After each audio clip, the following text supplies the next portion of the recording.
America आज जिस सबसे बड़े सवाल से जूझ रहा है वो है किस तरह के इमिग्रेंट्स को आगे बढ़ाया जाए और किस तरह के इमिग्रेंट से दूरी बनाई जाए।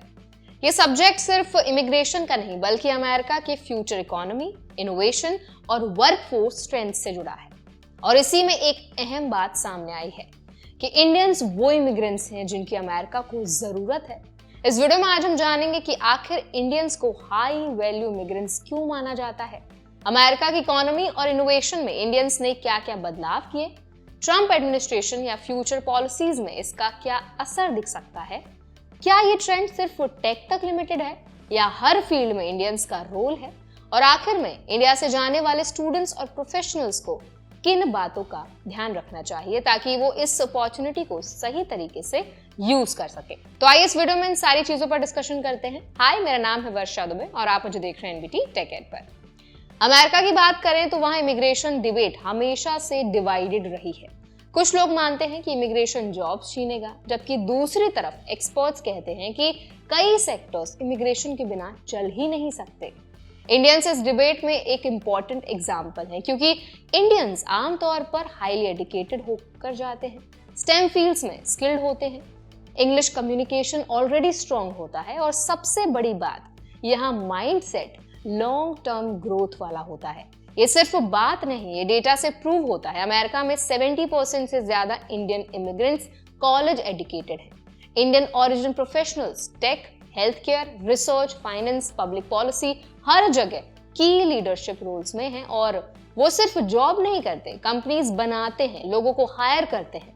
ये वही कारण है कि हार्वर्ड, स्टैनफोर्ड, MIT जैसे इंस्टीट्यूशंस भी कहते हैं कि इंडियन इमिग्रेंट्स इनोवेशन का बैकबोन बन चुके हैं। आज सिलिकॉन वैली में अगर आप किसी बड़े कंपनी के टॉप लीडरशिप्स देखें, आपको इंडियन ओरिजिन CEO या CTO मिल ही जाएंगे। गूगल के सुंदर पिचाई, माइक्रोसॉफ्ट के सत्य नडेला, ये सिर्फ दो नाम नहीं, ये एक पूरी ट्रेंड के सिंबल है। इंडियन सिर्फ टेक में काम नहीं करते, वो डिसीजंस और डायरेक्शन सेट करते हैं। इसी वजह से अमेरिकन लॉ मेकर्स कहते हैं अगर अमेरिका ग्लोबल रेस में आगे रहना चाहता है तो उसे इंडियंस को अट्रैक्ट और रिटेन करना होगा।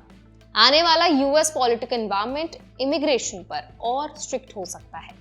ट्रंप ने पहले भी वीजाज और एम्प्लॉयमेंट बेस्ड एंट्रीज पर फास्ट रेस्ट्रिक्शंस लगाए थे, लेकिन अब एक्सपर्ट्स ओपनली कह रहे हैं अगर आप स्ट्रिक्ट इमिग्रेशन चाहते हो तो ठीक है, लेकिन इंडियंस जैसे हाई वैल्यू स्किल्ड इमिग्रेंट्स को रोकना अमेरिका की इकोनॉमी को खुद नुकसान पहुंचा सकता है।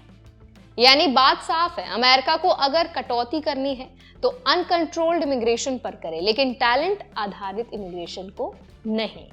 इंडियंस जब US जाते हैं और अच्छा परफॉर्म करते हैं तो ग्लोबल लेवल पर इंडियन वर्क एथिक की इमेज बनती है और ये अगले जनरेशन के इंडियंस के लिए डोर्स ओपन करती है। लेकिन इसके साथ एक रिस्पॉन्सिबिलिटी भी आती है।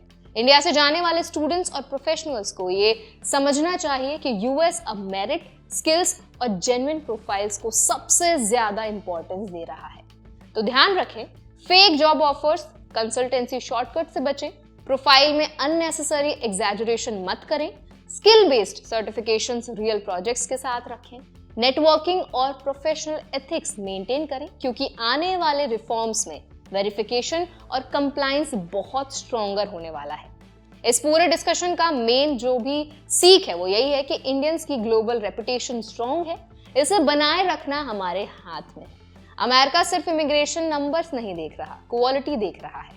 टैलेंट बेस्ड इमिग्रेशन की डिमांड बढ़ेगी, लेकिन रूल्स भी कड़े होंगे। जो जेन्युइन है उन्हें और ज्यादा अपॉर्चुनिटीज मिलेंगी। यानी ये ट्रेंड सिर्फ आज की खबर नहीं, ये आने वाले 10-20 सालों में इंडियन ग्लोबल वर्कफोर्स की डायरेक्शन तय करेगा। तो आई होप ये वीडियो आपको हेल्पफुल लगा होगा। इस पूरे मुद्दे पर आप क्या राय रखते हैं हमें जरूर बताइए कमेंट सेक्शन में। ऐसे और भी अपडेट्स के लिए, वीडियोस के लिए, इन्फॉर्मेशन के लिए हमारे चैनल NBT Tech Ed को भी जरूर सब्सक्राइब करें।